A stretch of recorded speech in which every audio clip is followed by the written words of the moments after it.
Praise the lord. సహోదరులు భక్సింగ్ గారి అనుభవంలో దేవుడు తనకు బయలుపరిచిన దైవ మర్మములు. నిశ్చయముగా అతడు మన రోగములను భరించెను, మన వ్యసనములను వహించెను. ఆయనను మొత్తబడిన వానిగాను, దేవుని వలన బాధింపబడిన వానిగాను, శ్రమ నొందిన వానిగాను మనం అతనిని ఎంచితిమి. మన అతిక్రమలను బట్టి అతడు గాయపరచబడిను, మన దోషములను బట్టి నలుగగొట్టబడిను. మన సమాధానార్థమైన శిక్ష అతని మీద పడిను. అతడు పొందిన దెబ్బల చేత మనకు స్వస్థత కలుగుచున్నది. యెషయా గ్రంథము 53 అధ్యాయము 4-5 వచనములు. 27వ శిఖరము. మనకు రావాల్సిన తీర్పును, మన అపరాధములను ప్రభువైన యేసుక్రీస్తు తాను ఏ రీతిగా భరించెను ఆ విషయమును ప్రవక్త అయిన యెషయా వివరముగా ప్రవచించెను. 4వ వచనము. మన పాపపు తలంపులు, మాటలు, క్రియల వలన కలిగిన దుఃఖమును ఆయన సహించెను. వాటి పూర్ణ క్రయమును ఆయన చెల్లించవలసి వచ్చెను.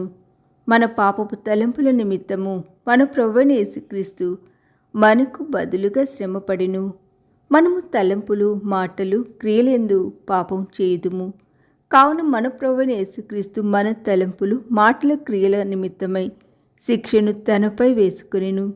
3 విధములైన మన పాపముల కొరకు ఆయన శిక్ష భరించెను. మన పాపపు తలంపుల నిమిత్తమై ఆయన ఉమ్మివేయబడెను. మన పాపం మాటలను బట్టి ఆయన దూషించబడెను. మన అతిక్రమ క్రియల నిమిత్తమై ఆయన కాళ్ళు, చేతులలో మేకులు కొట్టబడెను.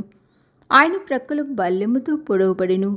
ఆయన శరీరమంతయు కొరడాలతో కొట్టబడెను. దేవుని ఎదుట మనము సంపూర్ణముగా నీతిమంతులముగాను యథార్థవంతులముగాను చేయబడగలుగునట్లు మన నిమిత్తమై ఆయన ఇవన్నీ సహించెను. దీనివలన దేవుని సన్నిధిలో స్వేచ్ఛ, ధైర్యం కలుగుచున్నవి. మరియు మన పూర్వ పాపమును గూర్చిన జ్ఞాపకం కూడా తుడిచివేయబడుచున్నది.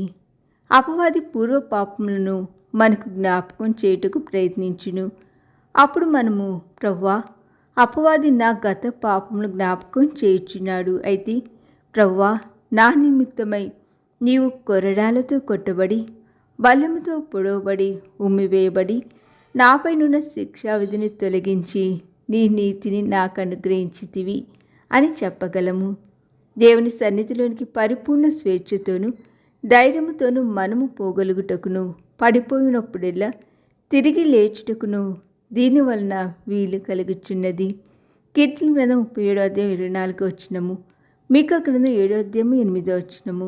2 కొరింథీయులకు రాసిన పత్రిక 4 అధ్యాయం 9 వచనము. మన పాపములెంత సిగ్గుకరములైనవి, హీన స్థితిలోనికి తెచ్చినవైనను పర్వాలేదు. సామాన్యమైన విశ్వాసముతో ఆయన మన పాప క్షమాపణ నిమిత్తమై చిందించిన రక్తముతో మనలను కడుగుకొని పవిత్రపరచుకొని దేవుని సన్నిధిలో పరిపూర్ణ స్వేచ్ఛను, సంతోషమును అనుభవించవచ్చును. ఈ దిన ధ్యానము మనందరి ఆత్మీయ జీవితమునకు ఆశీర్వాదకరముగా ఉండునుగాక. ఆమేన్.